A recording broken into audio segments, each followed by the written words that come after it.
कृष्णा। कृष्ण भक्तों को मेरे प्रणाम। तो आइए हम अपनी न्यू का जर्नी स्टार्ट करते हैं। इसलिए हे अर्जुन, तुम श्री कृष्ण के रूप में मेरा सदैव चिंतन करो और साथ ही अपने युद्ध कर्म करते रहो।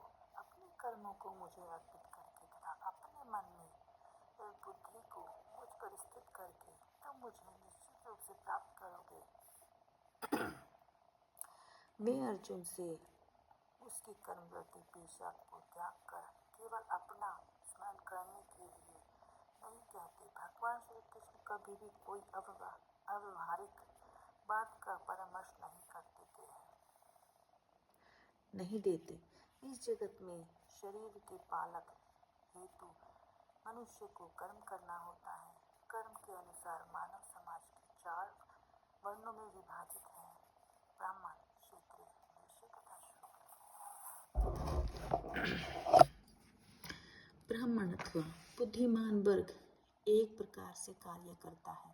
क्षत्रिय या प्रकाशक वर्ग दूसरी तरह से कार्य करता है।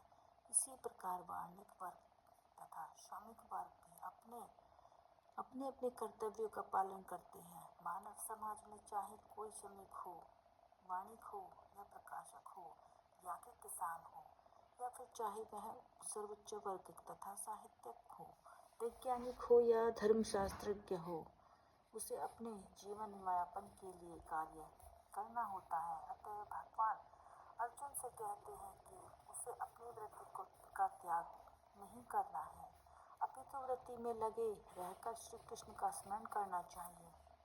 मानो सुना, यदि वह जीवन संघर्ष करते हुए श्री कृष्ण का स्मरण करने का अभ्यास नहीं करता तो वह मृत्यु के समय श्री कृष्ण को स्मरण नहीं कर सकेगा।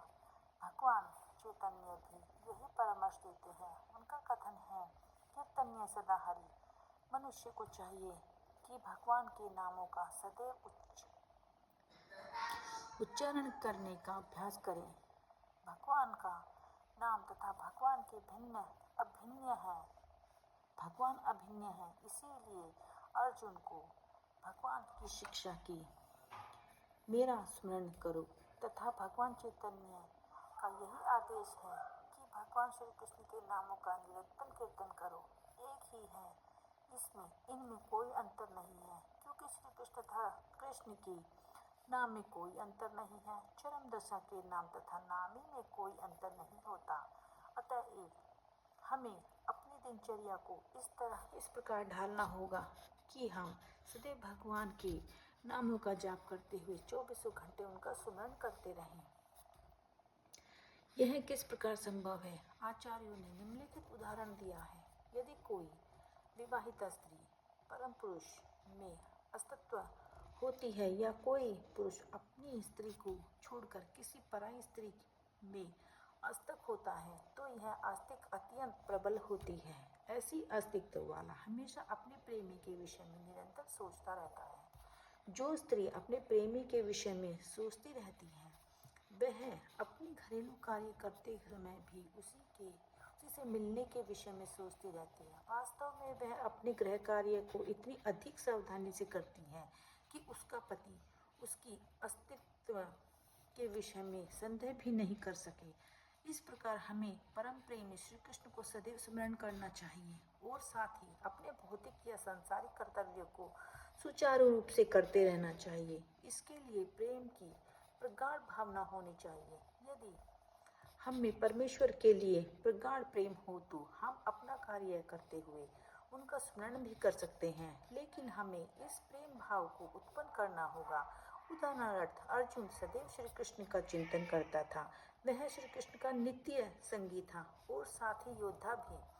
श्री कृष्ण ने उसे युद्ध करना छोड़कर जंगल जाकर ध्यान करने की कभी सलाह नहीं दी। जब भगवान श्री कृष्ण अर्जुन को योग पद्धति बताते हैं तो अर्जुन कहते हैं कि इस पद्धति का अभ्यास कर सकना उसके लिए संभव है।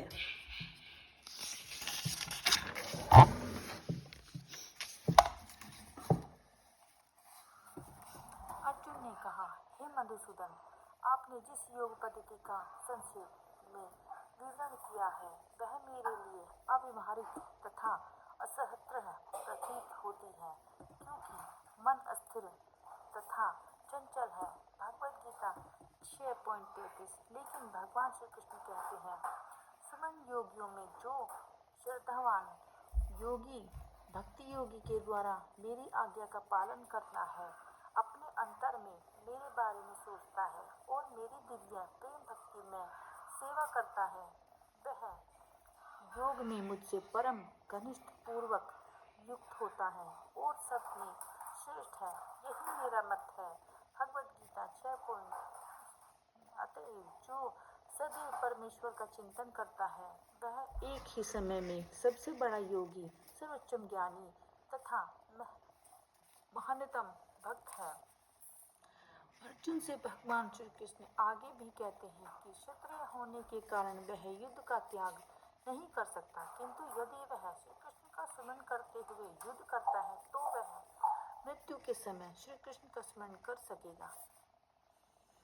परंतु इसके लिए मनुष्य को भगवान की दिव्य प्रेम भक्ति में सेवा में पूर्णतः समर्पित होना होगा। वास्तव में हम अपने शरीर से नहीं अपितु अपने मन तथा बुद्धि से कर्म करते हैं। अतएव यदि मन तथा बुद्धि सदैव परमेश्वर के विचार में मग्न रहे तो स्वाभाविक है कि इंद्रियां भी उनकी सेवा में लगी रहेंगी। इंद्रियों के कार्य कम से कम बाहर से तो वे ही रहते हैं, लेकिन चेतना बदल जाती है। भगवद गीता में हमें सिखाती है कि किस प्रकार मन तथा बुद्धि को भगवान के विचार में लीन रखा जाए। ऐसी तल्लीनता से मनुष्य भागवत हम को जाता है। यदि मन श्री कृष्ण की सेवा में लग जाता है तो सारी इंद्रियां स्वतः उनकी सेवा में लग जाती हैं। यह कला है और यही भगवद गीता का रहस्य भी है कि श्री कृष्ण के विचार में पूरी तरह मग्न रहा जाए।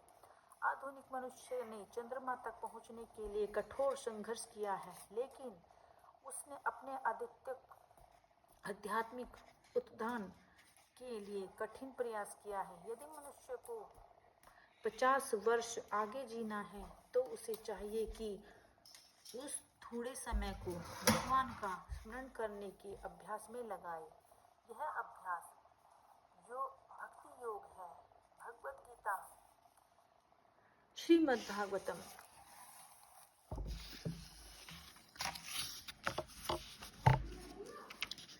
ये 9 विधियां हैं जिनमें से सुमन स्वर्ण सबसे सुगम है।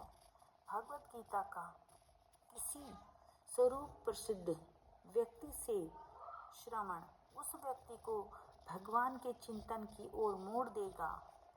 इससे परमेश्वर का स्मरण होगा और शरीर छोड़ने पर आध्यात्मिक शरीर प्राप्त होगा जो परमेश्वर की संगति के लिए उपयुक्त है। भगवान श्री कृष्ण आगे भी कहते हैं, राधे कृष्णा। कृष्ण कृपा आप सब पर हमेशा बनी रहे। राधे कृष्ण, राधे राधे।